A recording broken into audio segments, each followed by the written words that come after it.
ඔන්න අද අරන් එන්නේ වව් කියන්න පුළුවන් රසයක් තියෙන රසම රස රොටි රෙසිපි එකක්.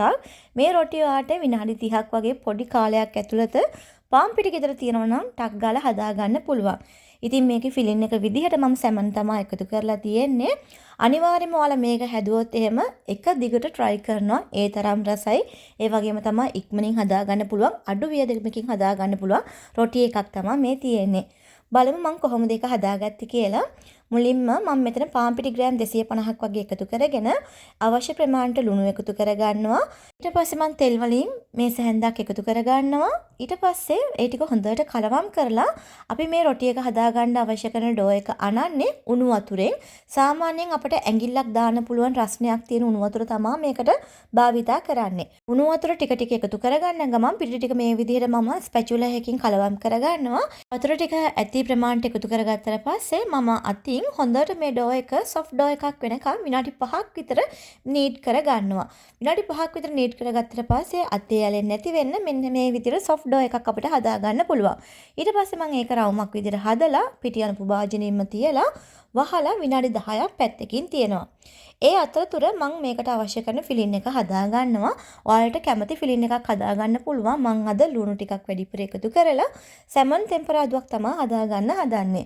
මුලින්ම භාජනයක් ලිපේ තියලා තෙල් ටිකක් එකතු කරලා ලුණු ගෙඩියක් කපාගෙන එකතු කර ගන්නවා. චොප් කරගත්ත සුදු ලුණු එකතු කර ගන්නවා. පොඩිවට කපාගත්ත අම්මිරිස් එකතු කර ගන්නවා. ඊට පස්සේ මම ඒකට එකතු කර ගන්නවා කුරුඳු පොතු කෑල්ලක් එනසල්ලට දෙකක්. ඊට පස්සේ ඒ ටික හොඳට කලවම් කරලා ලුණු වල පාට වෙනස් වීගෙන එනකොට මම ඒකට එකතු කර ගන්නවා සැමන් එක. ඉතින් මම පොඩි ටුනට් කෑන් එකක් තමයි මේ එකතු කරගන්නේ. ඒ ටික එකතු කරලා කලවම් කරගෙන ඊට පස්සේ අපිට අවශ්‍ය ප්‍රමාණයට ස්පයිසස් එකතු කරගන්න ඕනේ. මම මෙතන ගම් මිරිස් කුඩු එකතු කරගන්නවා, කෑලි මිරිස් කුඩු එකතු කරගන්නවා, කන රස අනුව ලුණු එකතු කරගන්නවා, 3-5 කුට් ටිකක් එකතු කරගන්නවා, අන්තිමටම කහ කුට් ටිකක් එකතු කරගන්නවා. එකතු කරගෙන හොඳට කලවම් කරලා මේක අපි ලුණු ටික හොඳට තැම්බිලා අපේ මිශ්‍රණය හැදෙනකම් උයා ගන්න තමයි තියෙන්නේ. මේ තියෙන මම හදාගත්ත සැමන් මිශ්‍රණය. ඉතින් මේකේ වැඩිපුර තියෙන ලුණු මේ මිශ්‍රණයත් හරිම රසයි මේ රොටි එකට හොඳටම ගැලපෙනවා. ඔන්න දැන් විනාඩි 10කට පස්සේ අපේ ඩෝ එක හොඳට සොෆ්ට් වෙලා තියෙනවා. මේකෙන් මට රොටි හදාගන්න අවශ්‍ය ප්‍රමාණයට පොඩි පොඩි බෝල කඩා ගන්නවා. මම ගත්ත පිටි ප්‍රමාණය මට සාමාන්‍ය සයිස් බෝල 5ක් හදාගන්න පුළුවන් වුණා. ඒ ටික හදලා ඊට පස්සේ අපි මේක රොටිය වඩා ගන්න තමයි තියෙන්නේ. මම ඉතින් රොටිය වඩා ගන්නකොටත් ලේසිම ක්‍රමයකට තමයි කරන්නේ. කවුන්ටර් টොප් එක උඩට මේ විදිහට පාන් පිටි ටිකක් ඉහලා ඊට පස්සේ අපි හදාගත්ත පොඩි බෝලයක් ගෙනල්ලා තියලා රෝලින් පින් එකකින් මම මේක රවුමට දිග අර ගන්නවා. දිග අර ගන්නකොට ගොඩාක් මහතර ගන්න නැහැ. පුළුවන් තරම් හීනි කර ගන්නවා. එතකොට ටක් ගාලා අපිට මේ රොටි ටික බෙද ගන්න පුළුවන් වෙනවා. මේ විදිහට රවුමට හදාගත්තට පස්සේ මම ඒක උඩින් අපි හදාගත්ත මිශ්‍රණය තමයි තියාගන්න හදන්නේ. ඒ වගේම රොටි එක ගොඩාක් තුනී කරගන්න කිව්වා කියලා රොටි එක විනිවිද පේන සයිස් එකට තුනී කරගන්න එපා. එහෙම වුණොත් එහෙම අපේ රොටිය දාන ෆිලින් එක පිටපයින්න පුළුවන්.